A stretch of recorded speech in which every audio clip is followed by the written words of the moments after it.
Hello everyone, कैसे हैं आप सभी लोग। आई होप कि आप सभी लोग बहुत अच्छे होंगे। आज का जो टॉपिक है वो है अटलांटिक इमिग्रेशन पायलट प्रोग्राम का ही पार्ट, जहां पे मैं आपको बताऊंगी कि आपको डॉक्यूमेंट्स में कौन कौन से डॉक्यूमेंट्स आपके पास होने चाहिए एंड वो डॉक्यूमेंट्स आप कैसे रेडी कर सकते हो। इससे पहले जो मैंने टॉपिक बनाया था सेम प्रोग्राम का, अटलांटिक इमिग्रेशन जो प्रोग्राम है उसमें आप जॉब के लिए कैसे अप्लाई कर सकते हैं। तो चलिए वीडियो को स्टार्ट करते हैं।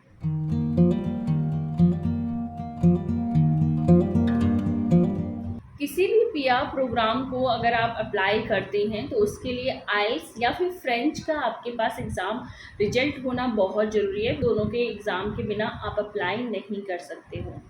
लैंग्वेज एबिलिटी टेस्ट में ये आपको वहाँ पे ये करता है कि आपका लेवल क्या है, speaking, reading, writing and listening में, ये चारों सेशन में आपका क्या लेवल है वो आप टेस्ट होता है।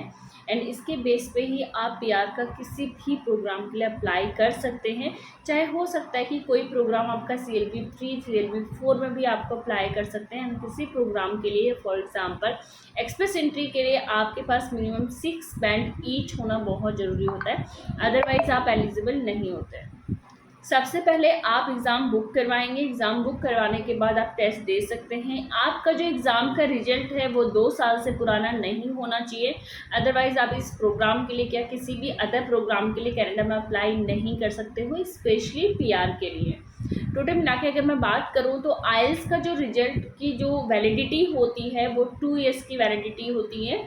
अगर आपका रिजल्ट 2 ईयर्स से ज़्यादा पुराना हो गया है तो आपको दोबारा से एग्ज़ाम देना पड़ेगा। अब बात करते हैं कि एग्ज़ाम होने के बाद आपके जो रिजल्ट आया है वो क्या आया है, CLB 4 कि CLB 5। अब मैं ये दोनों चीज़ें क्यों बोल रही हूँ आपको, कि मैंने क्यों नहीं CLB 6 एंड 7 बोला, क्योंकि अटलांटिक इमिग्रेशन पायलट प्रोग्राम में आप CLB 4 एंड 5 के साथ भी अप्लाई कर सकते हैं। जो मिनिमम बैंड रिक्वायरमेंट होती है based on the new NOC जो ओपन हुए हैं अभी, NOC 2021 टीयर कैटेगरी में जो कन्वर्ट हुए हैं उसी के अकॉर्डिंग ही आपके पास CLB स्कोर होना चाहिए।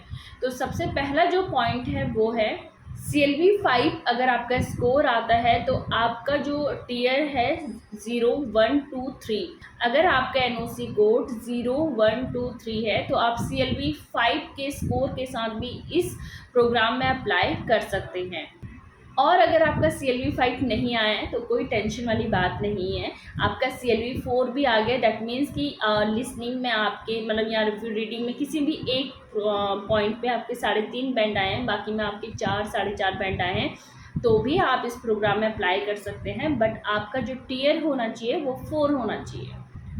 आपको जो एग्ज़ाम देना है आइल्स जनरल देना है। एकेडमिक सिर्फ उन्हीं लोगों के लिए होता है जो एज ए स्टूडेंट अप्लाई कर रहे होते हैं, मीन्स कि जिनको स्टूडेंट वीज़ा में जाना होता है। बट अगर आप वर्क वीज़ा या फिर किसी भी पीआर वीज़ा के लिए अप्लाई करते हैं तो आपको जनरल आइल्स ही आपको देना होता है, वही वैलिड होता है। आइल्स के अलावा आप सेल्फी का भी एग्ज़ाम दे सकते हैं। सेम इंग्लिश की आपका जो लेवल है वो चेक करता है। इसके अलावा आप फ्रेंच का भी एग्ज़ाम दे सकते हैं आइल्स के साथ साथ, या फिर इंग्लिश के किसी भी टेस्ट के साथ साथ आइल्स और सेल्फी के साथ फ्रेंच का एग्ज़ाम देंगे तो भी आपके इसमें ज़्यादा आपकी प्रोफाइल को ज़्यादा वैल्यू मिलेगी। तो और या फिर आप सिर्फ फ्रेंच का भी एग्ज़ाम दे सकते हैं। तो मैक्सिमम जो लोग होते हैं इंडिया से जो जाते हैं वो लोग आइल्स ही प्रेफर करते हैं, वो लोग आइल्स ही देते हैं। तो इसीलिए मैंने आपको आइल्स के बारे में अच्छे से एक्सप्लेन किया है। अब अगर बात करूं कि आइल्स में आपके CLB 5 का मतलब क्या है, क्योंकि बहुत सारे लोगों को नहीं पता होता कि CLB 5 में कितने बैंड होने चाहिए पर मॉड्यूल। तो बात करते हैं लिसनिंग में, तो लिसनिंग में आपका जो बैंड होगा CLB 5 में, स्पेशली मैं बता रही हूँ आपको, लिसनिंग में आपके जो बैंड होने चाहिए 5 जो कि मिनिमम बैंड है। और इसके अलावा बाकी के मॉड्यूल में आपके 4 बैंड ईच भी आते हैं तो भी कोई दिक्कत नहीं है। मीन्स कि रीडिंग, राइटिंग एंड स्पीकिंग में 4 बैंड एंड लिसनिंग में अगर आपके 5 बैंड आते हैं तो आपका ये CLB 5 में काउंट होता है और आप इस प्रोग्राम के लिए एलिजिबल होते हैं। और ये बैंड, इतने जो बैंड की रिक्वायरमेंट होती है वो होती है आपका टीयर 0 1 2 एंड 3 के लिए।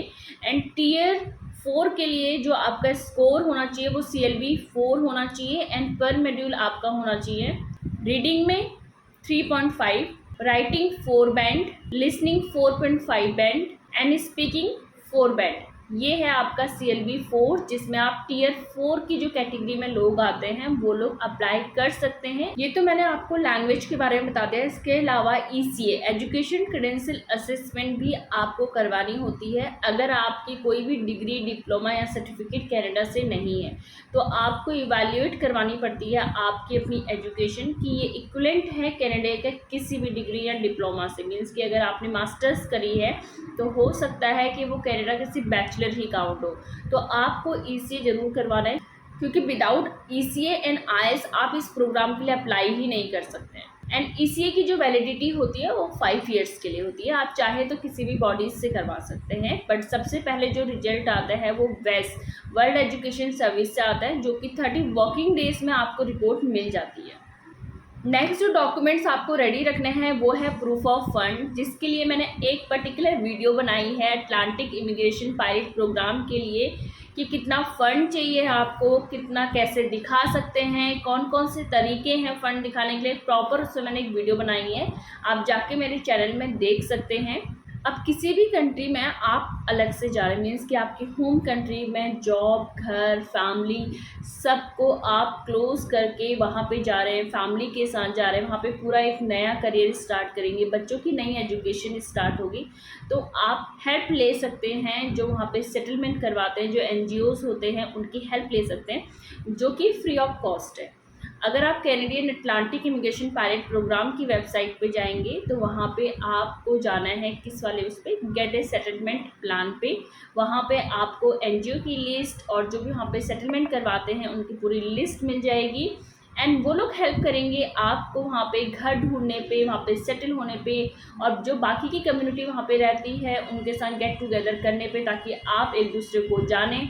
बच्चों के एडमिशन के लिए, घर के लिए जैसे होम लोन लेते हैं आप, उसके लिए तो पूरी हेल्प करते हैं, जो कि फ्री ऑफ कॉस्ट है फ्रॉम द कैनेडियन गवर्नमेंट की साइड से, और स्पेशली अटलांटिक गवर्नमेंट की साइड से, क्योंकि आप वहाँ पे सेटल होने जा रहे हैं, आप उनकी इकोनॉमी को हेल्प कर रहे हैं ग्रो करने पे, तो पूरी हेल्प करते हैं आपके ग्रोथ में भी। जैसे ही आपके पास सेटलमेंट प्लान आ जाता है वहाँ से, उसके बाद आप उसकी 2 कॉपी, एक कॉपी आप अपने पास रखेंगे एंड एक कॉपी आप एम्प्लॉयर को देंगे कि ये आपके प्लान है, वहाँ पे यहाँ पे रहने वाले हो, यहाँ पे आपका सारा कुछ प्लान ये है वहाँ पे जाने के बाद। तो फिर आप बाद में वहाँ पे एक कॉपी लेके आप फ्लाई कर सकते हैं कनाडा। ये सारे डॉक्यूमेंट्स हैं। उसके बाद जब आप ये जॉब ऑफर आपको मिल जाता है, और इसके बाद जितने भी डॉक्यूमेंट्स आपके पास होते हैं आप एम्प्लॉयर को भी देते हैं, एंड वही कॉपी आप अपने पास भी रखते हैं, ताकि जब बाद में आप परमानेंट रेजिडेंसी अप्लाई करते हैं जॉब ऑफर मिलने के बाद, तो बाद में आपके सारे डॉक्यूमेंट्स काम आते हैं। तो ये मैं टॉपिक यहीं पे ही ख़त्म करती हूँ कि डॉक्यूमेंट्स आपको कौन कौन से चाहिए। हालांकि बहुत बेसिक से डॉक्यूमेंट्स हैं, अगर आप कनाडा जाना चाहते हैं तो आपको ये सब कुछ नॉलेज पहले से ही होगी। तो नेक्स्ट जो वीडियो मैं बनाऊँगी वो ये बनाऊँगी कि किस तरीके से हम Atlantic immigration pilot tech program के अंदर आप PR अप्लाई करते हैं, कैसे करते हैं। तो नेक्स्ट टॉपिक मैं इस पर वीडियो बनाऊंगी, एंड तब तक के लिए वीडियो को लाइक कीजिएगा, सब्सक्राइब कीजिएगा। अगर आपको वीडियो अच्छी लगी है तो आप उन लोगों के साथ शेयर कर सकते हैं जो लोग कनाडा जाने के लिए सोच रहे हैं। Thank you for watching.